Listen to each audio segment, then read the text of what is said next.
DPRD Kota Semarang sarankan ada pengawasan ketat ketika pembelajaran tatap muka digelar. Dewan Perwakilan Kota Semarang DPRD Kota Semarang menyarankan ada pengawasan yang ketat ketika pembelajaran tatap muka digelar di Kota Semarang. Hal ini sebagai upaya memastikan protokol kesehatan dilaksanakan oleh masing-masing sekolah untuk menanggulangi penularan virus corona di lingkungan pendidikan. Ketua DPRD Kota Semarang, Kadar Lusman menyatakan pihaknya berharap pembelajaran tatap muka tidak dilaksanakan untuk saat ini. Sebab status Kota Semarang masih belum sepenuhnya aman dari corona. Hal itu disampaikan Kadar Lusman kepada wartawan pada Kamis 26 Agustus lalu. Kalau saya untuk saat ini alangkah baiknya jangan dulu. Ya, walaupun ada beberapa sekolah swasta yang sudah tatap muka loh. Yang di madrasah-madrasah itu sudah tatap muka. Iya, lah itu kan sebetulnya yang harus nanti kita akan memberikan masukan kepada pemerintah agar itu bisa dievaluasi lagi. Meskipun demikian, dengan pertimbangan dampak pandemi bagi para pelajar, ia bisa memahami jika Kemendikbudristek mulai memperbolehkan pembelajaran tatap muka dengan ketentuan-ketentuan tertentu. Untuk itu, dia meminta ada pengawasan yang ketat dari pihak Dinas Pendidikan jika pembelajaran tatap muka dilakukan di sebagian sekolah di Semarang. Kadar Lusman meminta dalam upaya mendukung pemerintah dalam menuju herd immunity, program vaksinasi COVID-19 pada kalangan pelajar juga bisa dipercepat. Sebab hingga saat ini vaksinasi pada pelajar di Kota Semarang baru menyasar 22.000 pelajar atau 14,31% dari total 156.000 pelajar di Kota Semarang. Sebelumnya, Kepala Dinas Pendidikan Kota Semarang Gunawan Saptogiri menyatakan, sebagian sekolah di Kota Semarang sudah siap menggelar pembelajaran tatap muka. Hal itu karena sudah memiliki sarana prasarana penunjang penerapan protokol kesehatan di lingkungan sekolah.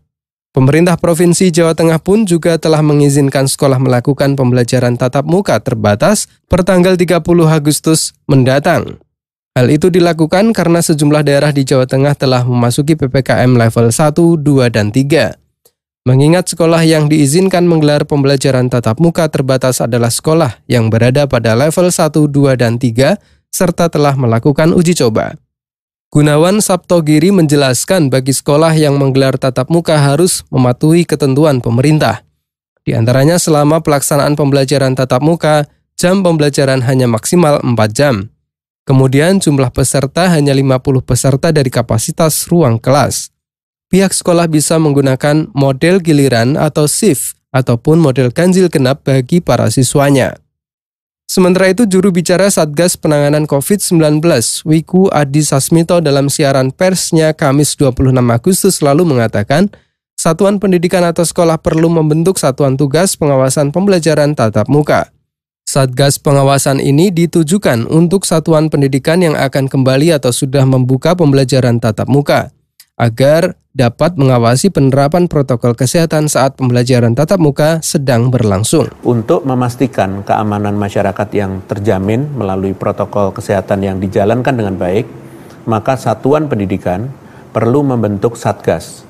Pada prinsipnya, sistem pengawasan yang komprehensif dalam pembelajaran tatap muka bukan hanya tanggung jawab satuan pendidikan, tetapi juga orang tua di rumah dan unsur lingkungan lainnya di bawah pengawasan posko dan berbagai satgas yang juga dibentuk di berbagai fasilitas umum dan sosial. Wiku menambahkan hingga saat ini sebanyak 31% dari satuan pendidikan yang berada pada daerah dengan PPKM level 3, 2, 1 telah menyelenggarakan pembelajaran tatap muka secara terbatas dengan protokol kesehatan yang ketat.